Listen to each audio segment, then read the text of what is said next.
लगना शुरू हो जाए तो देखिए, कल तो क्लास ली नहीं थी।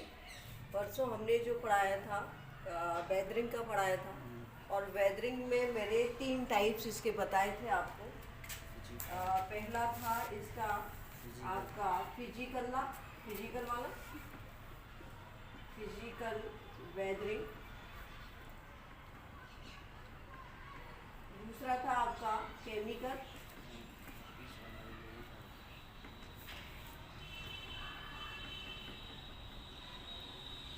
और थर्ड था बायो।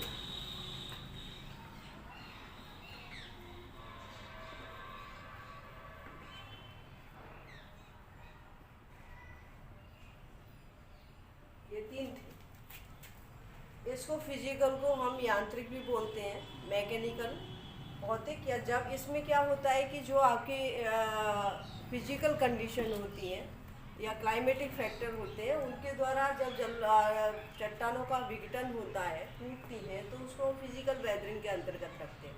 और इसमें जो अहम भूमिका होती है वो आपकी टेम्परेचर की होती है। इसको मैंने तुमको कहा था इंसुलेशन।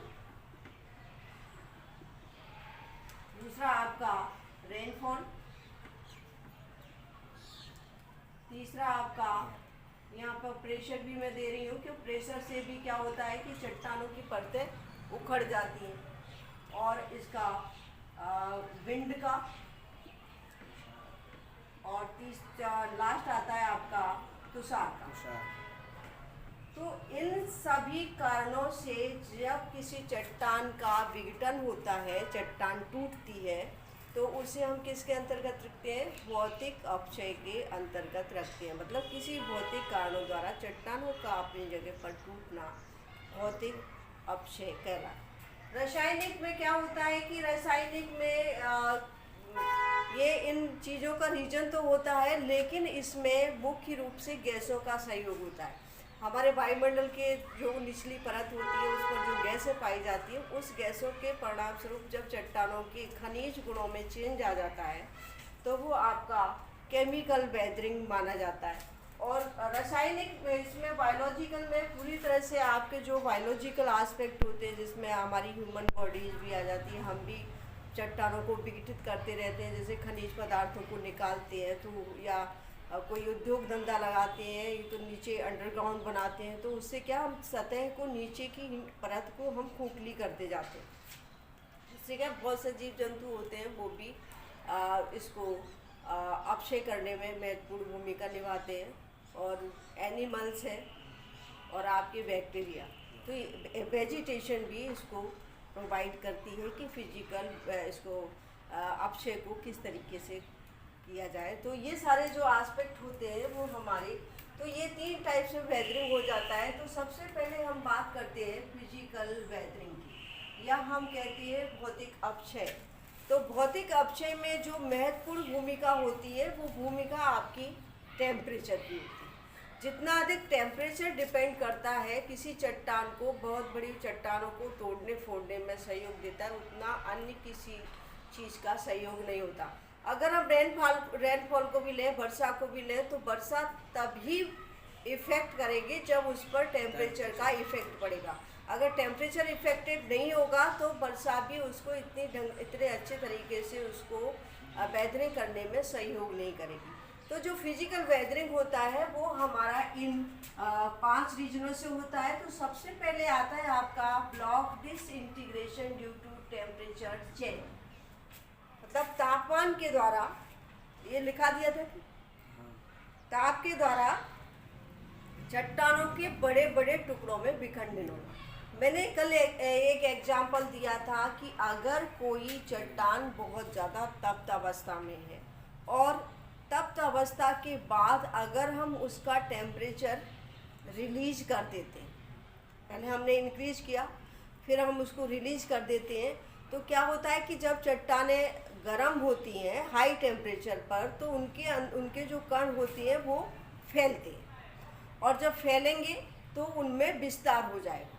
लेकिन जब हम उसी रेशियो से, जिस रेशियो से हमने टेम्परेचर दिया, उसी रेशियो से अगर हम टेम्परेचर को कम करेंगे तो चट्टानों के कण संकुचित होने लगेंगे।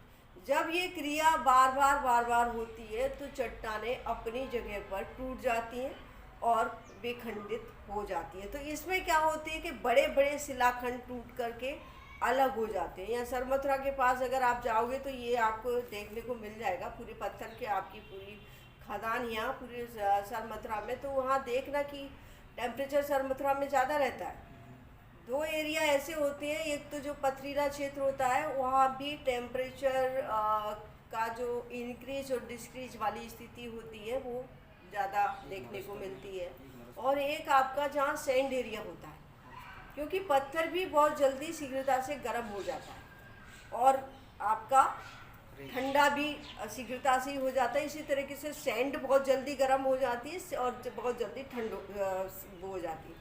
तो इसमें क्या, दिन के समय जब टेम्परेचर बढ़ता है तो वो तेज़ी के साथ गर्म हो जाते हैं, और जैसे ही रात में टेम्परेचर डाउन होता है तो उतनी तेज़ी के साथ वो उनका टेम्परेचर घट जाता है। तो जब शीघ्रता से टेम्परेचर का बढ़ना और टेम्परेचर का घटना होता है तो उनके कणों में तेज़ी के साथ विस्तार और संकुचन होने से चट्टानें टूट जाती। तो यह बड़े बड़े शिलाखंड देखने को मिलेंगे, कभी जा कर के देखना सरमथुरा के पास, ठीक है। तो इसका मैंने एक एग्जाम्पल आपको दिया था, क्या नहीं दिया होगा तो उसको लिख लो, शायद मैंने करा दिया था। इस प्रकार की क्रिया रवेदार चट्टानों पर सबसे ज़्यादा होती है। किस पर? जिसमें क्रिस्टल होती है।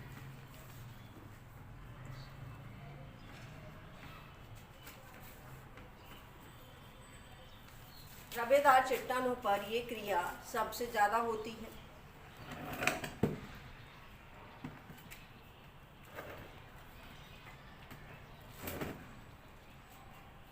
इनमें चट्टानों के कण एक दूसरे से अम्लीय तथा क्षारीय पदार्थ की इसमें चट्टानों के कण एक दूसरे से अम्लीय तथा क्षारीय पदार्थ की पतली सतह द्वारा अलग होते हैं।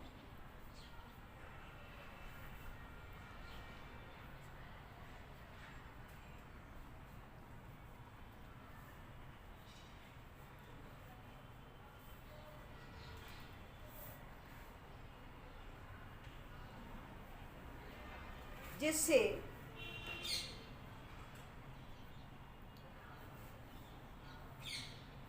बालू का पत्थर और चट्टानी चूर्ण से निर्मित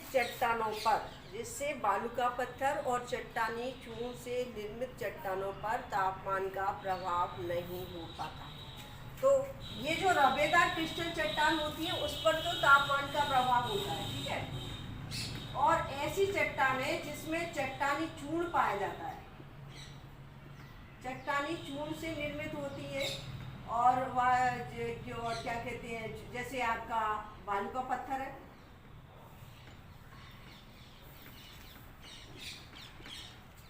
देखिए बालू का पत्थर का मतलब होता है जो आपका डेजर्ट एरिया में है वहाँ पर सैंड ही मिलता है।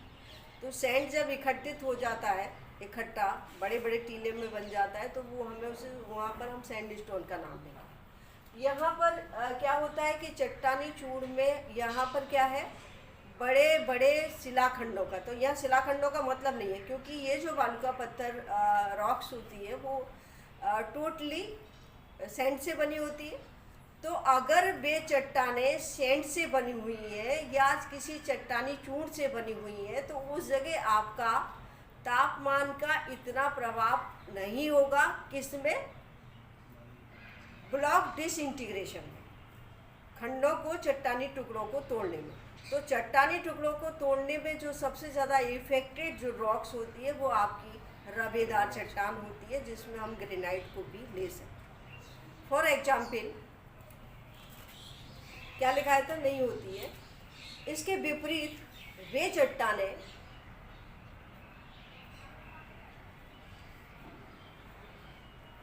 जो विभिन्न कणों द्वारा एक दूसरे से संगठित होती हैं, जो विभिन्न कणों द्वारा एक दूसरे से संगठित होती है,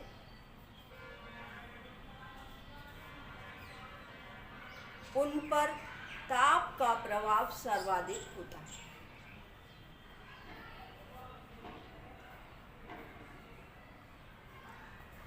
फॉर एग्जाम्पल यदि ग्रेनाइट चट्टान की परत का यदि ग्रेनाइट चट्टान की परत का ताप 65.5 डिग्री सेंटीग्रेड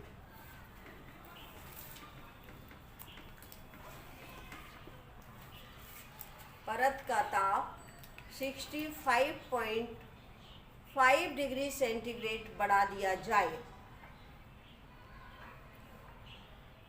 तो प्रति 30 से 48 मीटर की दूरी पर प्रति 30 से 48 मीटर की दूरी पर 2.54 सेंटीमीटर का विस्तार होगा। मान लो सपोज करो कि हमने ये टुकड़ा लिया, ठीक है, और ये टुकड़ा हमारा कितना है, 30 मीटर का हमने इसको मान लिया, ठीक है। अब इस 30 मीटर के टुकड़े पर हमने यहाँ से टेम्परेचर देना शुरू किया और वो टेम्परेचर हमने कितना डिग्री बढ़ा। जब हम इतना डिग्री टेम्परेचर इस पर बढ़ाएंगे तो ये जो टुकड़ा है उसमें कितनी वृद्धि हो जाएगी, इतनी इसमें 2.54 सेंटीमीटर बढ़ जाएगा। क्यों बढ़ जाएगा कि इसके अंदर जो कण है वो कण क्या होंगे, जो अपनी जगह पे है वो उनमें फैलाव की क्रिया हो जाएगी और जब फैलाव होगा तो वो विस्तृत होंगे, अपने एरिया को बढ़ाएंगे। लेकिन जब हमने इतना ही टेम्परेचर कम कर दिया तो पुनः इस स्थिति में आ जाएंगे और जब ये क्रिया रिपीट होगी, इतने एरिया की बड़ा विस्तार और संकुचन होगा तो चट्टान क्या होगी, इसके बड़े बड़े शिलाखंड टूटकर अलग है। तो ये होता है आपका टेम्परेचर की वजह से। एक उदाहरण दूँ कि आप अपने फ्रीजर में एक बोतल ऐसी रखना जो आपकी जिसमें डिजाइन शेप होते हैं ना, डिजाइन में ऐसे बोतल में एक तो प्लेन होती है।